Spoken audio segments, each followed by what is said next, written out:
Oh, me. Hello, beautiful human beings on planet Earth.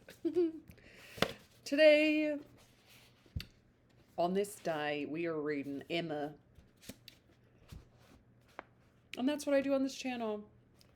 We're going to read. I'm on chapter 7. Many characters we've been introduced to. Emma does seem like a busybody, doesn't she? This is like a conglomerate of like all the busybodies. And now the busybody is the main character. Reading through the lens of, is she ever correct? And also, it's a mystery, and there's clues along the way as to what's going to happen. So, Emma has been semi bragging about her ability to sketch human beings. And she's just in a sketch of Harriet Smith. And Mr. Elton is like, clearly, to me, clearly praising the artist and not the subject. But Emma's like, he's in love with Harriet. And that's what happens. And Mr. Woodhouse, Emma's dad, is a character and he's very fun and I like him a lot. So I hope we get to see him. And Mr. Elton also said that he would get this picture framed. He will do the honors of getting this sketch likeness of Harriet framed. So here we are, chapter 7. The very day of Mr. Elton's going to London produced a fresh occasion for Emma's services toward her friend. Harriet had been at Hartfield as usual soon after breakfast, and after a time had gone home to return again to dinner. She returned and sooner than had been talked of, and with an agitated, hurried look, announcing something extraordinary to have happened which she was longing to tell. Half a minute brought it all out. She had heard, as soon as she had got back to Mrs. Goddard's, that Mr. Martin had been there an hour before, and finding she was not at home, nor particularly expected, had left a little parcel for her from one of his sisters, and gone away. And upon opening this parcel, she had actually found, besides the 2 songs which she had lent Elizabeth to copy, a letter to herself, and this letter was from him, from Mr. Martin, and contained a direct proposal of marriage. Now, Emma is Team Elton and not Team Martin, because Martin's like a lowly farmer, I guess, and not good company, and that's just what Emma thinks. And this... Who could have thought it? She was so surprised she did not know what to do. Yes, quite a proposal of marriage, and a very good letter, at least she thought. And he wrote it as if he really loved her very much. But she did not know. And so she was come as fast as she could to ask Miss Woodhouse what she should do. Emma was half ashamed of her friend for seeming so pleased and so doubtful. "Upon my word," she cried, "the young man is determined not to lose anything for want of asking. He will connect himself well if he can." "Will you read the letter?" said Harriet. "Pray do. I'd rather you would." Emma was not sorry to be pressed. She read and was surprised. The style of the letter was much above her expectation. There were not merely no grammatical errors, but as a composition it would not have disgraced a gentleman. The language, though plain, was strong and unaffected, and the sentiments it conveyed very much to the credit of the writer. It was short, but expressed good sense, warm attachment, liberality, propriety, even delicacy of feeling. She paused over it, while Harriet stood anxiously watching for her opinion with a "well, well," and was at last forced to add, "Is it a good letter, or is it too short?" That's funny. Oh no, that's what Harriet said. Is it a good letter, or is it too short? Yes, indeed, a very good letter, replied Emma rather slowly. So good a letter, Harriet, that everything considered, I think one of his sisters must have helped him. Oh my God. Talk about prejudice. This should be called Pride and Prejudice. I can hardly imagine the young man whom I saw talking with you the other day could express himself so well, if left quite to his own powers, and yet it is not the style of a woman. No, certainly it is too strong and concise, not diffuse enough for a woman. No doubt he is a sensible man, and I suppose may have a natural talent for or think strongly and clearly. And when he takes a pen in hand, his thoughts naturally find proper words. It is so with some men. Yes, I understand the sort of mind. Vigorous, decided, with sentiments to a certain point. Not coarse. A better written letter, Harriet, returning it, than I expected. Well, said the still waiting Harriet. Well, and what shall I do?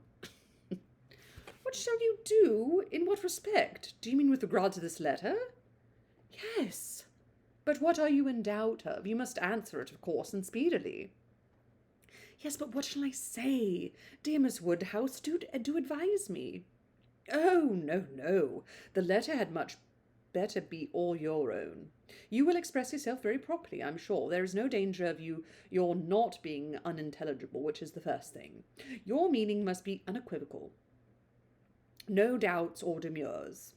And such expressions of gratitude and concern for the pain you are inflicting as propriety requires will present themselves unbidden to your mind, I am persuaded. You need not be prompted to write with the appearance of sorrow for his disappointment. You think I ought to refuse him, then? Said Harriet, looking down. Ought to refuse? My dear Harriet, what do you mean? Are you in doubt as to that? I thought, but I beg your pardon, perhaps I have been under a mistake. I certainly have been misunderstanding you if you feel in doubt as to the purport of your answer. I had imagined you were consulting me only as to the wording of it. Harriet was silent. With a little reserve of manner, Emma continued. You mean to return a favourable answer, I collect. No, I do not. That is, I do not mean. What shall I do? What would you advise me to do? Pray, dear Miss Woodhouse, tell me what I ought to do. I shall not give you any advice, Harriet. I will have nothing to do with it. This is a point which you must settle on your own feelings. That's nice of her. Thank you. I had no notion that he liked me so very much, said Harriet, contemplating the letter. For a little while, Emma preserved in her silence.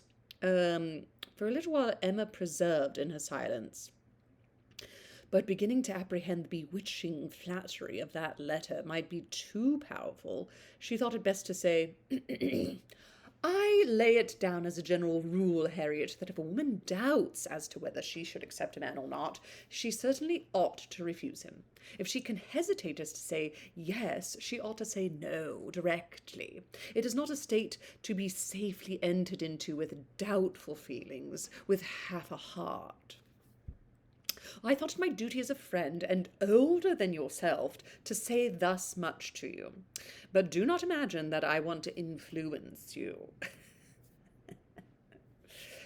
Oh, no, I am sure you are a great deal too kind to, but if you would just advise me what I had best do. No, I do not mean that, as you say, one's mind ought to be quite made up. One should not be hesitating.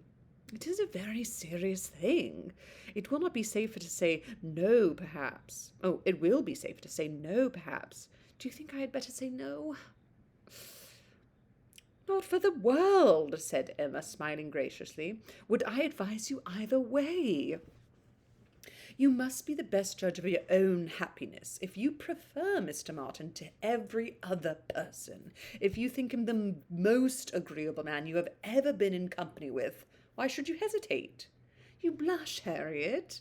Does anybody else occur to you at this moment under such a definition? Harriet?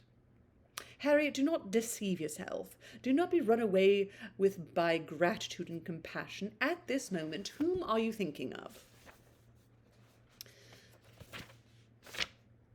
The symptoms were favourable. Instead of answering, Harriet turned away confused and stood thoughtfully by the fire, and though the letter was still in her hand, it was now mechanically twisted about without regard. Emma waited the result with impatience, but not without strong hopes.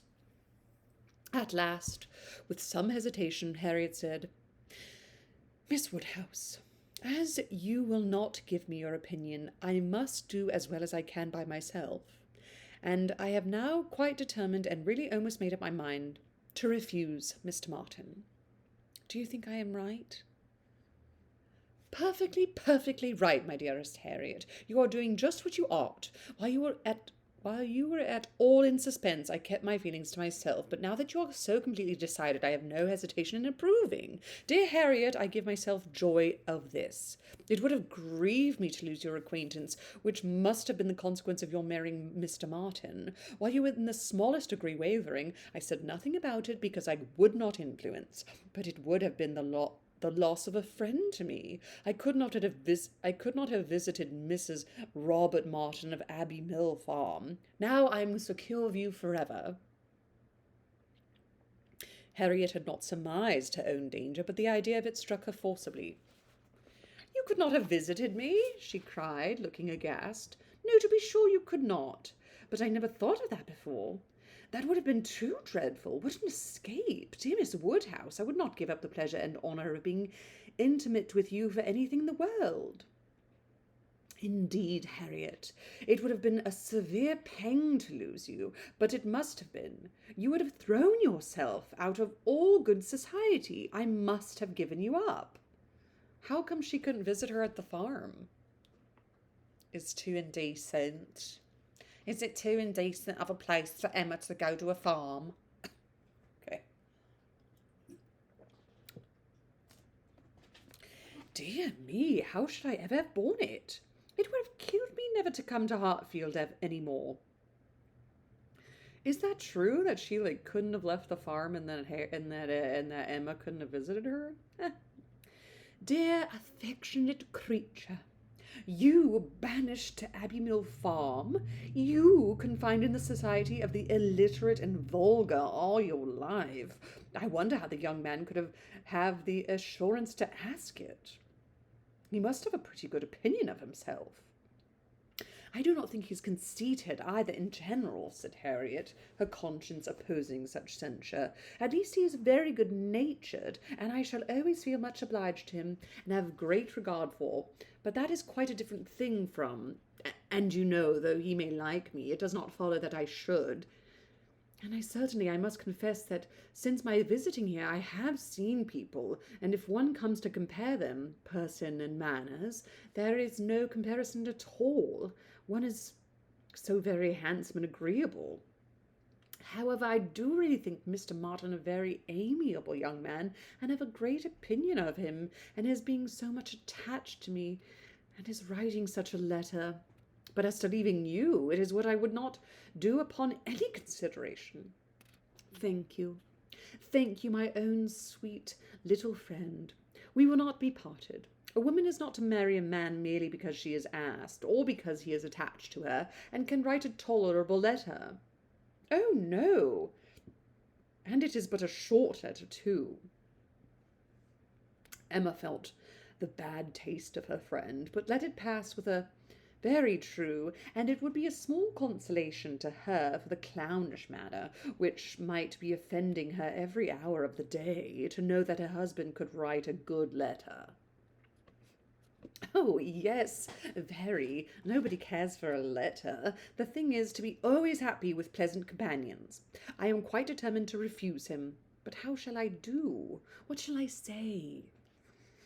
Emma assured her that there would be no difficulty in answer, and advised its being written directly, which was agreed to, in the hope of her assistance, and though Emma continued to protest against any assistance being wanted, it was in fact given in the formation of every sentence.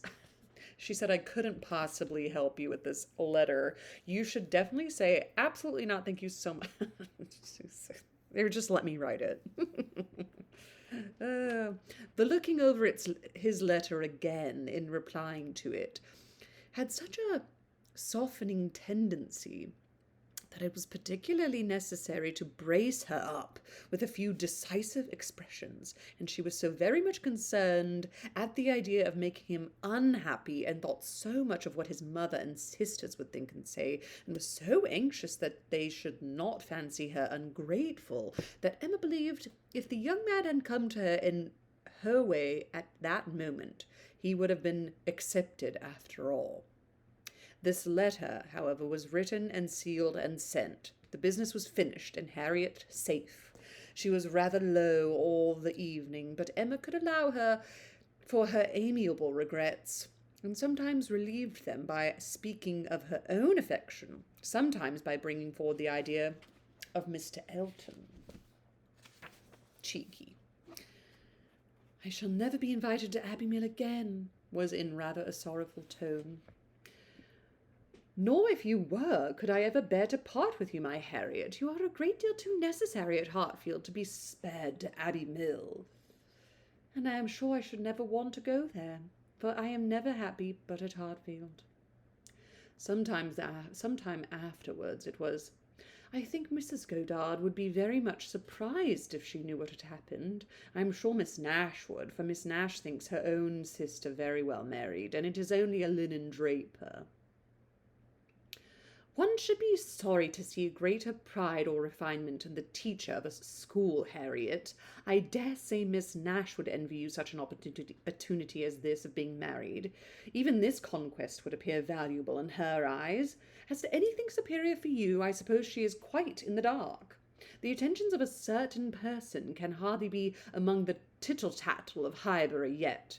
Hitherto, I fancy you, and are the only people to whom his looks and manners have explained themselves. Harriet blushed and smiled, and said something about wondering what people wondering that people should like her so much. The idea of Mr. Elton was certainly cheering, but still, after a time, she was tender-hearted again towards the rejected Mr. Martin. Now he has got my letters, she said softly. I wonder what they are all doing, whether his sisters know. If he is unhappy, they will be unhappy too. I hope he will not mind it so very much. Let us think of those among our absent friends who are more cheerfully employed, cried Emma. At this moment, perhaps, Mr. Elton is showing your picture to his mother and sisters, telling how much more beautiful is the original, and after being asked for it 5 or 6 times, allowing them to hear your name, your own dear name. My picture? But he has left my picture in Bond Street. Has he so? Then I know nothing of Mr. Elton. No, my dear little modest Harriet, depend upon it, the picture will not be in Bond Street till just before he mounts his horse tomorrow. It is his companion all this evening, his solace, his delight. It opens his designs to his family. It introduces you among them. It diffuses through the party those pleasantest feelings of our nature, eager curiosity and warm prepossession. How cheerful, how animated! How suspicious, how busy their imaginations are. Harriet smiled again, and her smiles grew stronger. Should we read another chapter? Okay. Chapter 8. Harriet slept at Hartfield that night. For some weeks past she had been spending more than half her time there, and gradually getting to have a bedroom appropriated to herself, and Emma judged it best in every respect, safest and kindest, to keep her with them as much as possible just at present. She was obliged to go the next morning for an hour or two to Mrs. Goddard's, but it would then be settled that she should return to Hartfield to make a regular visit of some days. While she was gone, Mr. Knightley called and sat some time with Mr. Woodhouse and Emma, till Mr. Woodhouse, who had previously made up his mind to walk out, was persuaded by his daughter not to defer it, and was indeed by the induced by the entreaties of both though against the scruples of his own civility, to leave Mr. Knightley for that purpose. Mr. Knightley, who had nothing of ceremony about him, was offering by his short, decided answers an amusing contrast to the protracted apologies and civil hesitations of the other.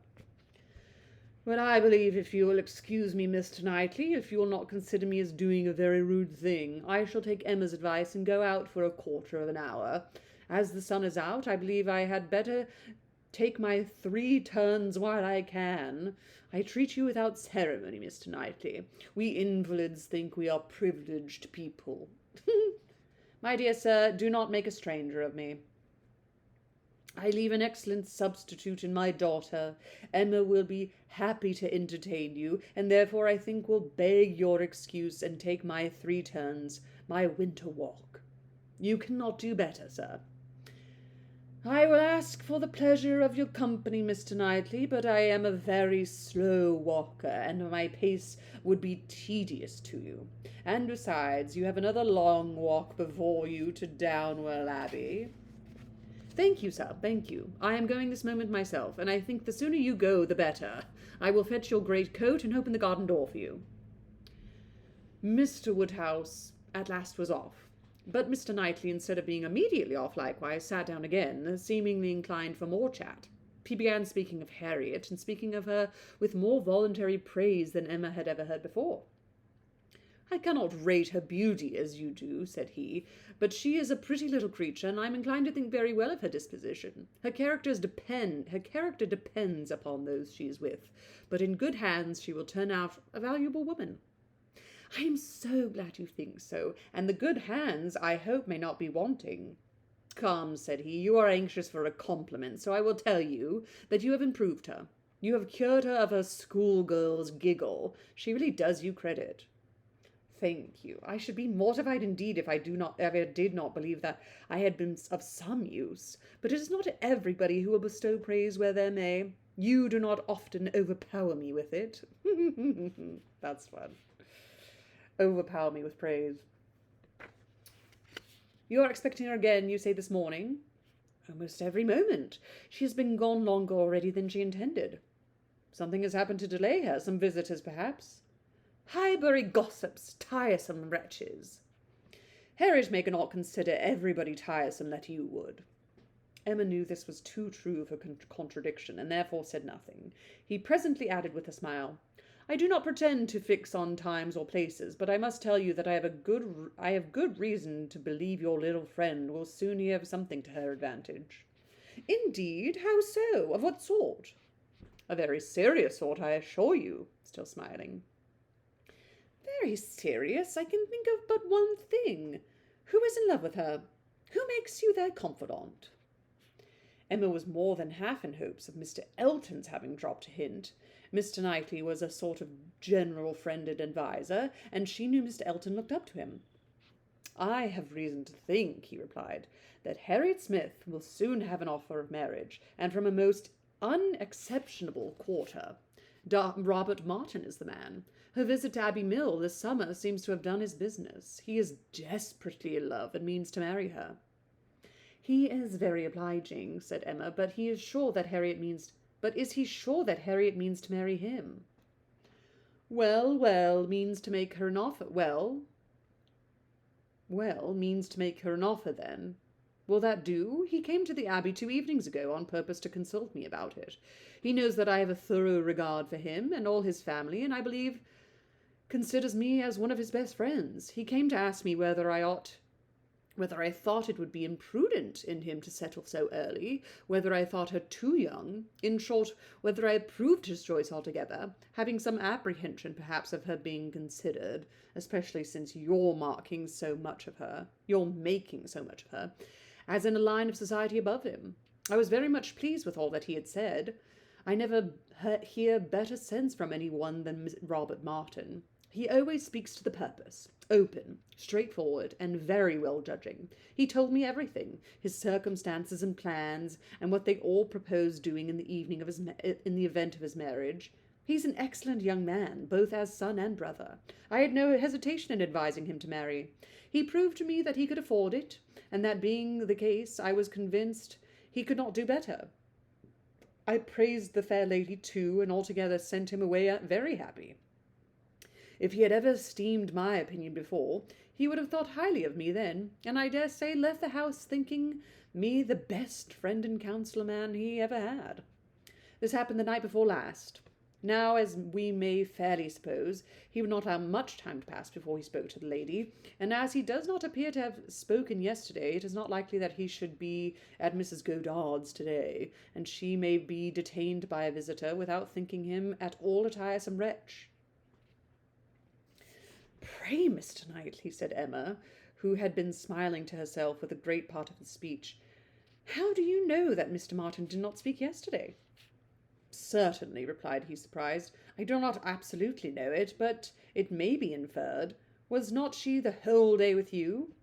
Come, said she, I will tell you something in return for what you have told me. He did speak yesterday, that is, he wrote, and was refused. This was obliged to be repeated before it could be believed, and Mr. Knightley actually looked red with surprise and displeasure as he stood up in tall indignation and said, Then she is a greater simpleton than I believed her. What is the foolish girl about? Oh, to be sure, cried Emma, it is always incomprehensible to a man that a woman should ever refuse an offer of marriage. A man always imagines a woman to be ready for anybody who asks her. Nonsense, a man does not imagine any such thing. But what is the meaning of this? Harriet Smith refused Robert Martin. Madness, if it is so. But I hope you are mistaken. I saw her answer. Nothing could be clearer. You saw her answer. You wrote her answer too. Emma, this is your doing. You persuaded her to refuse him. And if I did, which, however, I am far from allowing, I should not feel that I had done wrong. Mr. Martin is a very respectable young man, but I could not admit him to be Harriet's equal. I am rather surprised indeed that he should have ventured to address her. By your account, he does seem to have some scruples. It is a pity they were ever got over. It is a pity that they were ever got over. Not Harriet's equal, exclaimed Mr. Knightley, loudly and warmly, and with calmer asperity added a few moments afterwards. No, he is not her equal indeed, for he is as much her superior in sense as in situation. Emma, your infatuation about this girl blinds you. You are Harriet Smith. What are Harriet Smith's claims, either of birth, nature, or education, to any connection higher than Robert Martin?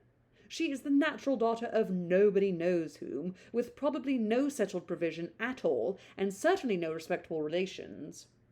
She is known only as a parlour boarder at a common school. She is not a sensible girl, nor a girl of any information. She has been taught nothing useful, and is too young and too simple to have acquired anything herself.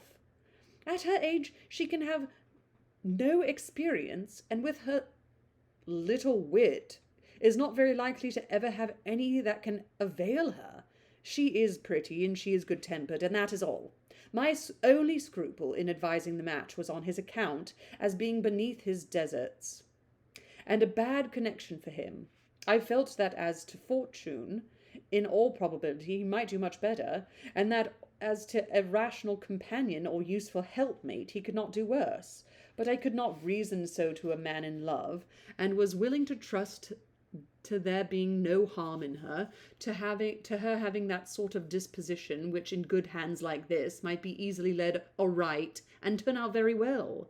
The advantage of the match I felt to be all on her side, and had not the smallest doubt, nor have I now, that there would be a general cry out upon her extreme good luck. Even your satisfaction I made sure of. It crossed my mind immediately that you would not regret your friend's leaving Highbury for the sake of her being settled so well. I remember saying to myself, even Emma, with all her partiality of Harriet, will think this is a good match. I cannot help wondering at your knowing so little of Emma as to say any such thing. What? Think a farmer, and with all his sense and all his merit, Mr. Martin is nothing more, a good match for my intimate friend? Not regret her leaving Highbury for the sake of marrying a man whom I could never admit as an acquaintance of my own? I wonder how you should think it possible for me to have such feelings. I assure you mine are very different. I must think your statement by no means fair. You are not just to Harriet's claims. they would be estimated very differently by others as well as myself. Mr. Martin may be the richest of the two, but he is undoubtedly her inferior as to rank in society. The sphere in which she moves is much above his. It would be a degradation. A degradation to illegitimacy and ignorance, to be married to a respectable, intelligent gentleman farmer. As to the circumstances of her birth, though in a legal sense she may be called nobody, it would not hold in common sense. She is not to pay for the offence of others by being held below the level of those whom she has brought up. There can scarcely be a doubt that her father is a gentleman, and a gentleman of fortune. Her allowance is very liberal. Nothing has ever been grudged for her improvement or comfort. That she is a gentleman's daughter is indubitable to me. That she associates with gentlemen's daughters, no one, I apprehend, will deny. She is superior to Mr. Robert Martin. Whoever might be her parents, said Mr. Knightley, whoever may have had the charge of her, it does not appear to have been any part of their plan to introduce her into what you would call good society. After receiving a very indifferent education, she is left in Mrs. Godard's hands to shift as she can, to move, in short, in Mrs. Godard's line, to have Mrs. Godard's acquaintance. Her friends evidently thought this good enough for her, and it was good enough. She desired nothing better herself. Till you chose to turn her into a friend, her mind had no distaste for her own set, nor any ambition beyond it. She was as happy as possible with the Martins in the summer. She had no sense of superiority then. If she has it now, you have given it. You have been no friend to Harriet Smith, Emma. Robert Martin would never have proceeded so far if he had not felt persuaded of her not being disinclined to him. I know him well. He has too much real feeling to address any woman on the haphazard of selfish passion. And as to conceit, he is the farthest from it of any man I know. Depend upon it, he had encouragement. It was most convenient to Emma not to make a direct reply to this assertion. She chose rather to take up her own line of the subject again. You are a very warm friend to Mr. Martin, but as I said before, you are unjust to Harriet. Harriet's claims to marry well are not so contemptible as you represent them. She is not a clever girl, but she has better sense than you are aware of, and does not deserve to have her understanding spoken of so slightingly. Waiving that point, however, and supposing her to be, as you describe her, only pretty and good-natured, let me tell you that in the degree she possesses them, they are not trivial recommendations to the world in general, for she is, in fact, a beautiful girl, and must be thought of by 99 people out of 100, until it appears that men are much more philosophic on the subject of beauty than they are generally supposed. Till they do fall in love with well-informed minds instead of handsome faces, a girl with such loveliness as Harriet has a certainty of being admired and sought after, of having the power of choosing from among many, consequently a claim to be nice. Her good nature, too, is not so very slight a claim, comprehending as it does real, thorough sweetness of temper and manner, a very humble opinion of herself, and a great readiness to be pleased with other people.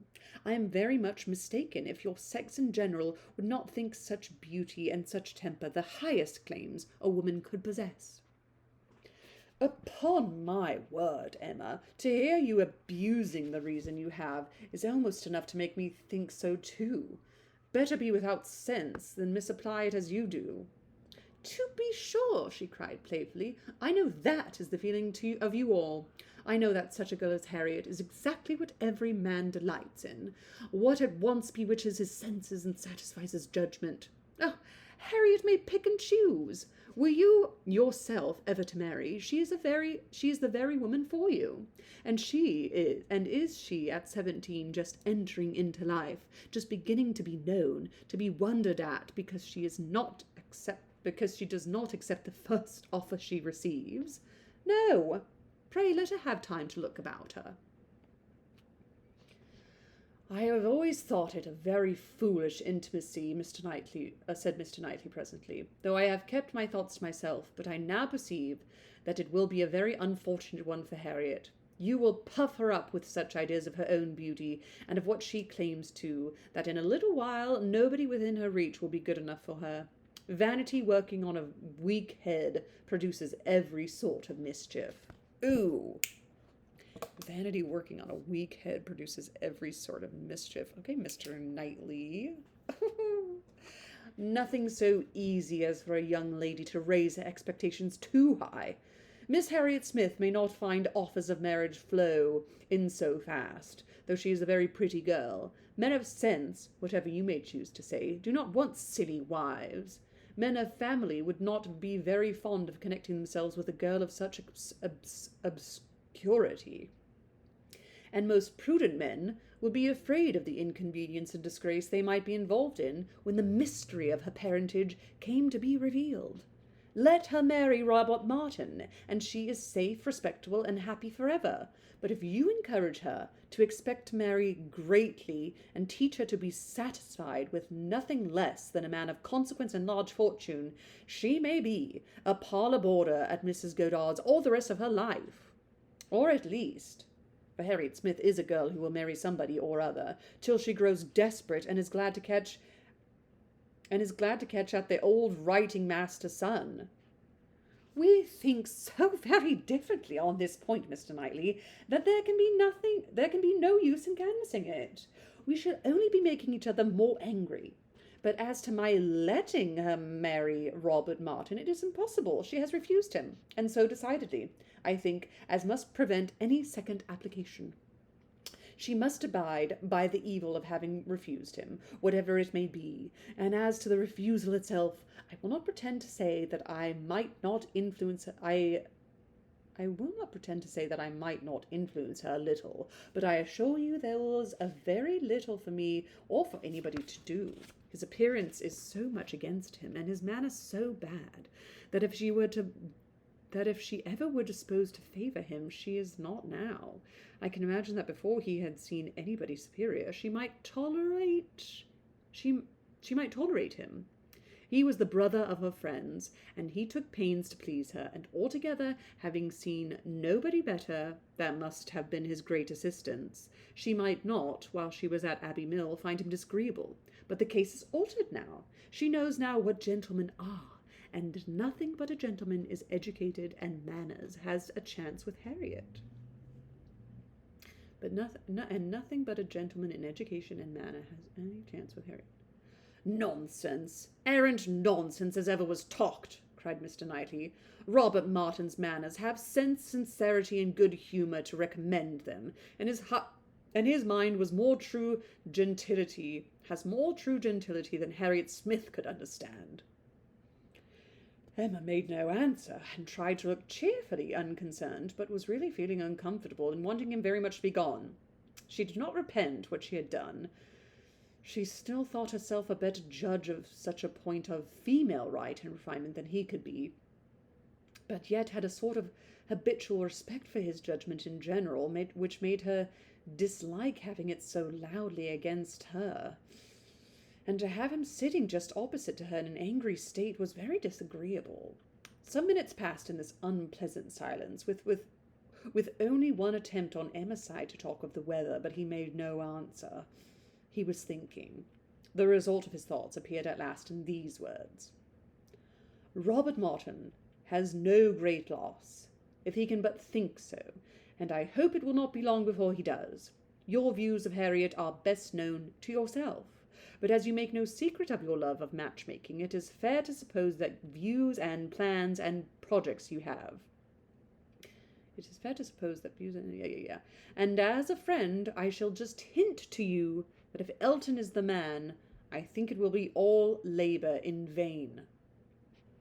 Emma laughed and disclaimed. He continued, Depend upon it, Elton will not do. Elton is a very good sort of man, and a very respectable vicar of Highbury, but not at all likely to make an imprudent match. He knows the value of a good income as well as anybody. Elton may talk sentimentally, but he will come as well as anybody. But he will act rationally. He is as well acquainted with his own claims as you can be with Harriet's. He knows that he is a very handsome young man, and a great favourite wherever he goes, and from his general way of talking in unreserved moments, when there are only men present, I am convinced that he does not mean to throw himself away.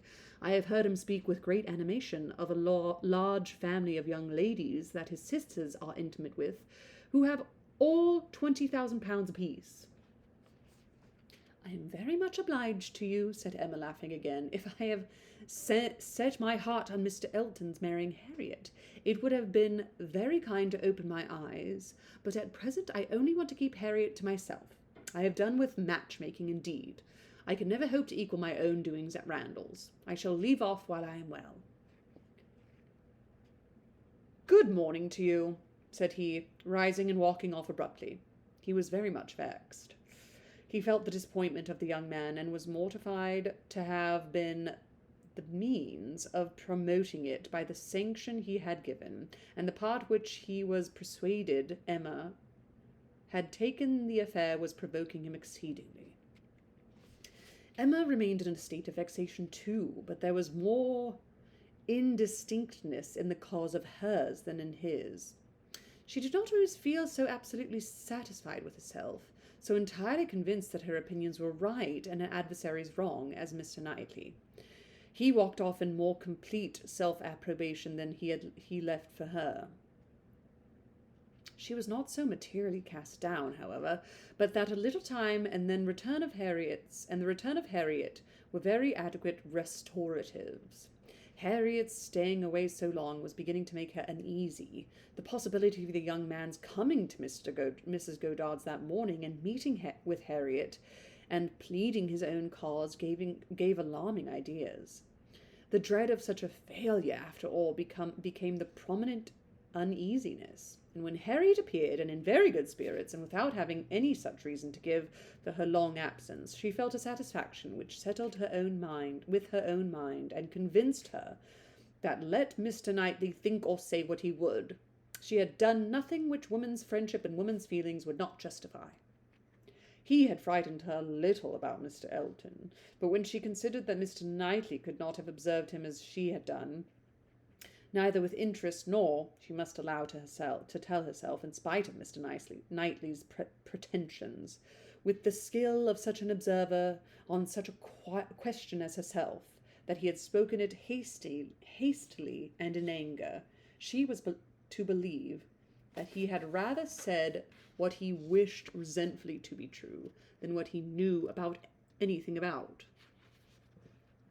He certainly might have heard Mr. Elton speak with more unreserve than she had ever done, and Mr. Elton might not be of an imprudent, inconsiderate disposition as to money matters. He might naturally be rather attentive than otherwise to them, but then Mr. Knightley did not make due allowance for the influence of a strong passion at war with all interested motives. Mr. Knightley saw no such passion, and of course thought nothing of its effects. But she saw too much of it to feel a doubt of its overcoming any hesitation that a reasonable prudence might originally suggest, and more than a reasonable becoming degree of prudence, she was very sure did not belong to Mr. Elton.